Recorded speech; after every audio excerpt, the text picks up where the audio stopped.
and here I am showing it off. So basically, we did 3 different chops on the bottles. One was just that topper there, the other one was that medium part of the stem, and then you had the bottle there.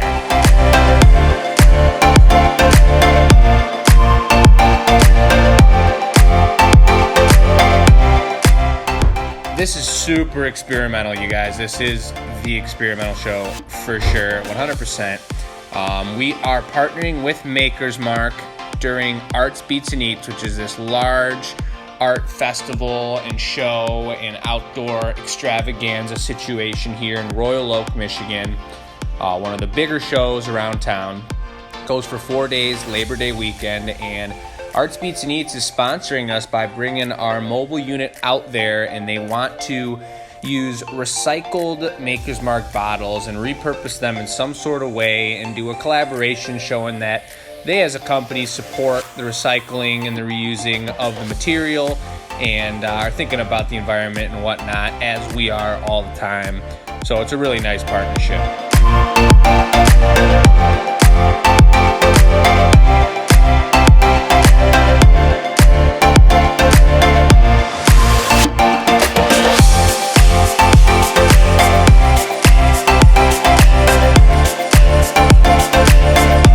This is the first testing we've done on their glasses, and we knew from the get-go, we honestly told them right off the bat, we're not going to be able to make anything with your guys' glass. It's a completely different type of glass, just like lamp working and just like borosilicate glass.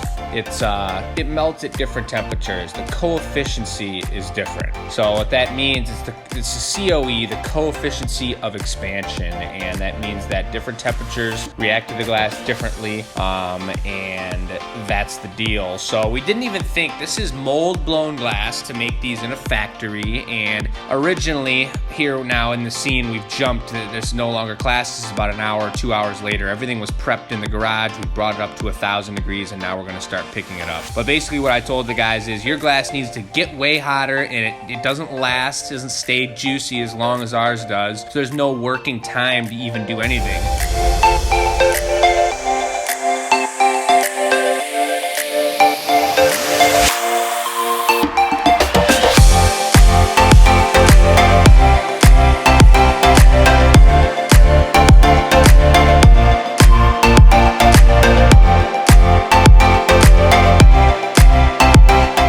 Probably not going to work. And then we were like, you know what, why not just give it a shot? We've got an experimental show, we'll see what we can do. And they said go ahead. They sent us 4 bottles of full Maker's Mark, and me and the boys handled that business. And then here we got the empty bottles. I cleaned them, chopped them, took the labels off. Now, we went for the first pickup. It was 1,000 degrees. I made, the first thing that's not going to work is our glass being a different coefficiency. We didn't even think it would stick to the glass, but because of the diamond saw edge and because of how long we had it hot in there, I think it worked out fine. So we did, I was able to pick up that first little thing, and right there I was like, yeah, it's great. And then I looked back because it just cracked in half and exploded off the end of the pipe. So basically, even though it was set at 1,000 degrees for 2 hours, just putting it next to the hole, and I even coaxed it in like I normally would with bar color. There's the time clock, you know, things are happening. It still wasn't able to take that change in temperature. It needed to be more gradual, and the glass needs to get hotter before we can really blast it. So that was the first run of no-go. Our second option, and the reason that we put up a bunch of little chunks of glass, is because we thought we could maybe just put a hot pipe in there, pick it up, and use that glass for accessories and or for a punch when we need to flip something around. So we wanted to give that a shot. That'll come a little bit later in the show. But here I got a full one on here. We were like, whatever, let's just go for it. And I punted it up. I believe this is actually a punty. The video is a little chopped up because it's such a long video. We had to put a lot of it together, the timing of it. But basically we did exactly what I was talking about. Oliver picked up a little bit of the broken glass, got it super hot. Didn't matter if it cracked and some pieces fell off and whatnot, no biggie, because we just got it molten and dripped it onto a counterweight. That's what I have in my hand here. And then I shaped up a punny with Maker's Mark glass. Brought that Maker's Mark glass over, stuck it to the bottom. Right now I'm letting it stiffen up, but I have that in the top left corner to preheat it even more if possible. And now you can tell so far we're doing pretty good. We got the whole bottle on the pipe. It's not moving, but it hasn't exploded yet.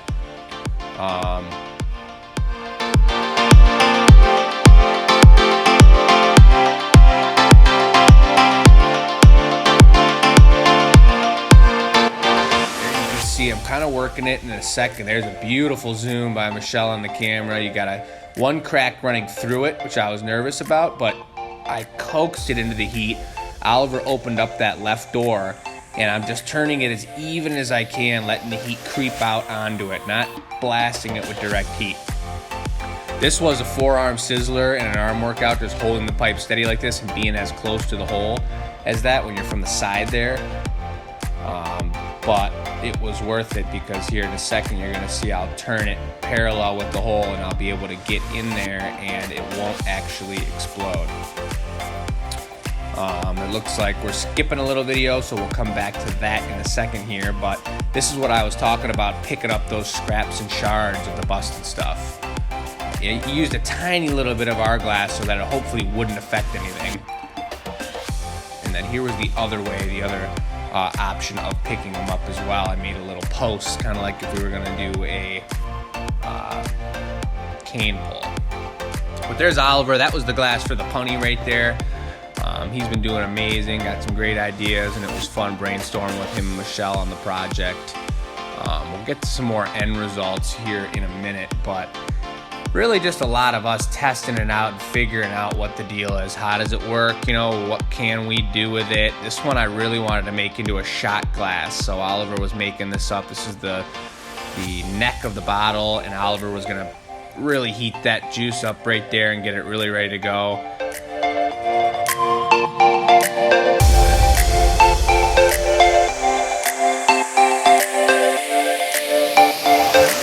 Cut off this extra bit, which Michelle mentioned later didn't necessarily need to happen, but this was the first time that we actually got it hot enough to manipulate it and do something with it. It felt like real glass, except it was a lot shorter, is what we call it. Meaning it just cools down and stiffens up way quicker. There's my reminder to let you guys know that we're a small business. We're a family business out here in Dearborn, Michigan, and if you're enjoying the show, if you're enjoying what you're learning and seeing us mess around with Maker's Mark bottles, just like the video, subscribe to the video, comments help the algorithm, send it to your friends and family. Look at that beautiful foot, and it stiffens up fast too. But just spread the love, that's all we ask. And check out the website, glassacademy.com. This is a Sunday morning video. We do an experimental show every single week. And these are completely different from our Gathering Point shows, which is Tuesday from 6 to 8 o'clock. We go live, we make custom orders, we have a theme for the night. Lots of live commentary and goodness happening. This was super strange to figure out what temperature we needed to have the punny at. It was like, it looked so hot, but it was actually kind of stiff, but it actually squished on there for a long time. It was very strange, and then put a little water on there. I was kind of nervous, but it actually popped off really well. The trim was cool too, to work with a different glass and feel the way it was already stiffening up right there, but the trim came off pretty darn good, pretty easy. And then we did one opening. This is gonna be like a double shot glass, and I was getting pretty inspired during this one, thinking that if we could even just, recycle just the necks of all the bottles and have a shot glass made, it would be incredible.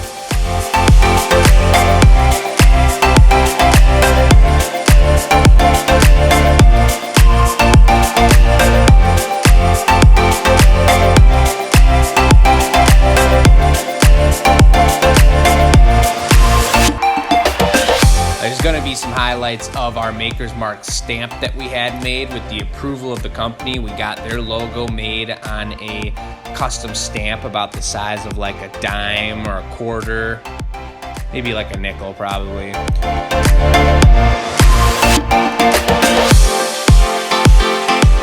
So we're going to take that stamp and stamp it into the bottom here.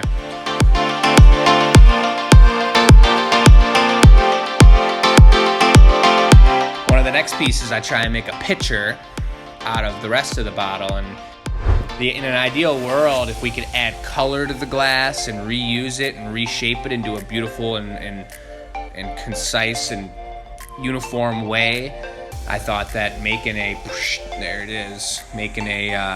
pitcher with the bottle, or with the base of the bottle, and then having 2 shot glasses with the neck would be amazing. There's a shot of it after the fact, and I didn't even get to talking about annealing yet, but let's come back to this in a bit. You see the crack in the side. There's the final piece. A pitcher and 2 shot glasses for mixing up, or even just 1 for mixing up, like it could be a mixed drink summer set. And you have a recipe with Maker's Mark and a couple extra mixers. It could be sold as a whole package, but that would be like a $2,000 package. You know, this is some pretty specialized stuff. It could be something Maker's Mark sent out to all their best customers that are great relations or whatever it may be.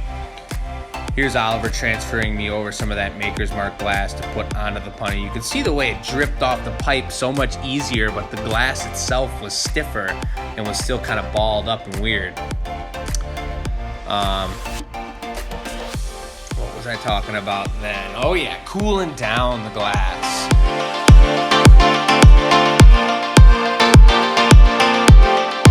So there's another stick. Had to let that one stiffen up for quite a while. It was floppy for some reason.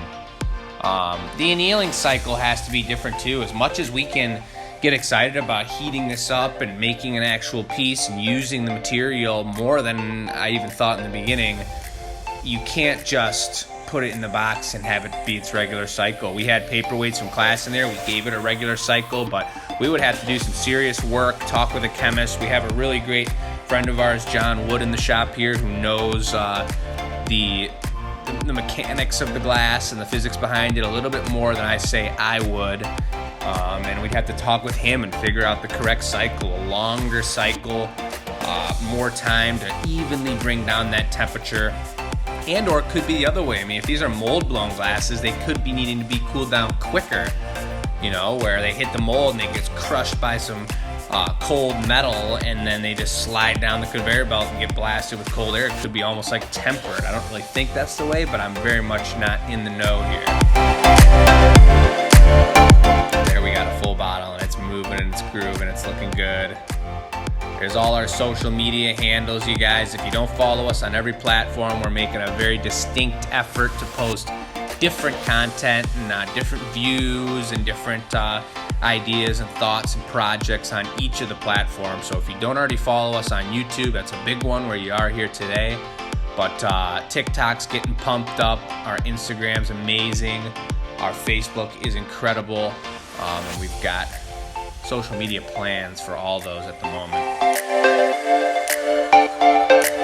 So this is kind of just, I didn't know what was going on. We decided to push it in, and you know, it wasn't really working. I was heating up the neck. I was trying to heat up the neck and flare it open into like a flower vase, but for some reason the neck wasn't getting as hot as the body was. So then as Oliver was paddling and I was trying to open it, it kept just sinking more and more into the glass. So then we embraced it. We were like, just squish it in there, who knows? And, you know, we just kind of were like, whatever. I mean, the shape of that shot glass in the middle there is perfect. The rest of the glass, I don't really know what's going on. It was a little frustrating, I'll say that. So then we really just gave it the go-ahead.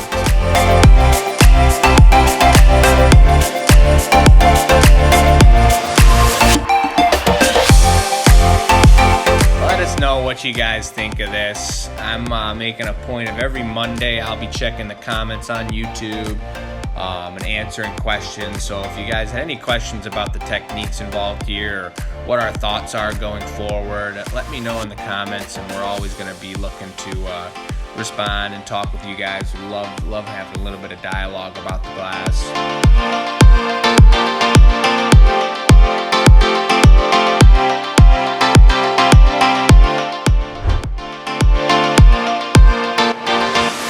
Project, and I'm not sure if it ends in this video or not. I didn't quite get to watch the full video before starting here, but we did one more piece where we really wanted to test the compatibility of, you know, and let me switch topics because I just remembered that torch right there is what caused the crack of of this piece. So I just don't understand. There's more research that needs to be done. It's like, if it's for mold blowing, then it means it's cooling down quicker, but then you can't heat it up with the torch and then cool it down by hitting it with the stamp. It just didn't all really make sense in my brain, the cool down of it. So, but that's what cracked that one. And you saw maybe in that final picture there was a little fracture going down the side. Didn't make it out of there.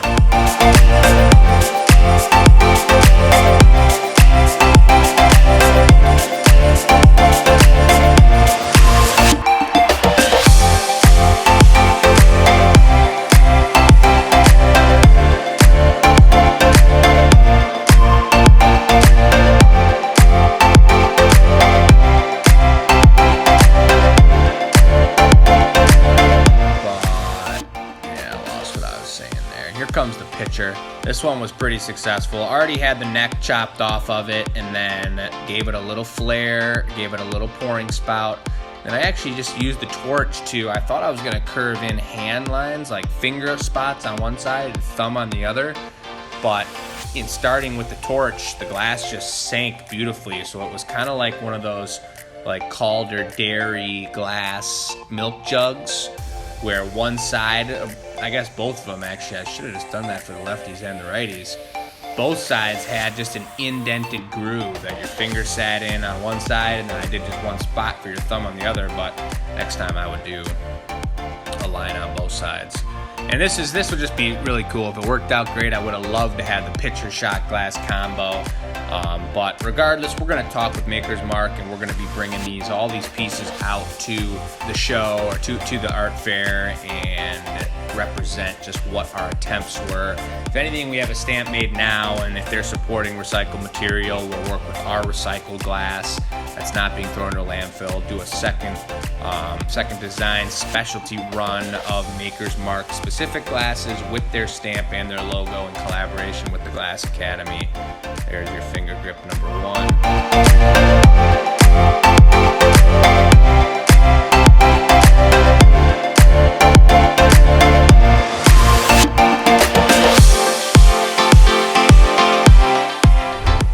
The last attempt of things we did, which was actually pretty cool, this was Michelle's idea. I just wanted to get the stamp not just torched into the glass like this. I wanted to do it like we do with all of our drinkware, where you bring over a separate bit of really hot glass and get a really nice hot imprint of the logo on there. So we just picked up a little shard of glass, and Oliver brought over some of our clear glass, and we cut it onto the side, torched it, stamped it, and it was kind of a cool idea from Michelle. She was interested in like shards of Maker's Mark shards. You know, if it was busted down pieces of glass that were old pieces, and it was a specialty product line or something, and it's got the Maker's Mark stamp in it, and that piece right where the new stamp was cracked, and you could see the crack right there going right through where that stamp was.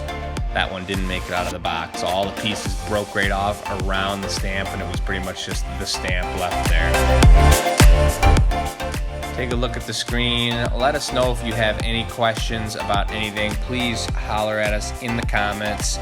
We'll catch you guys on Tuesday Live, 6 to 8.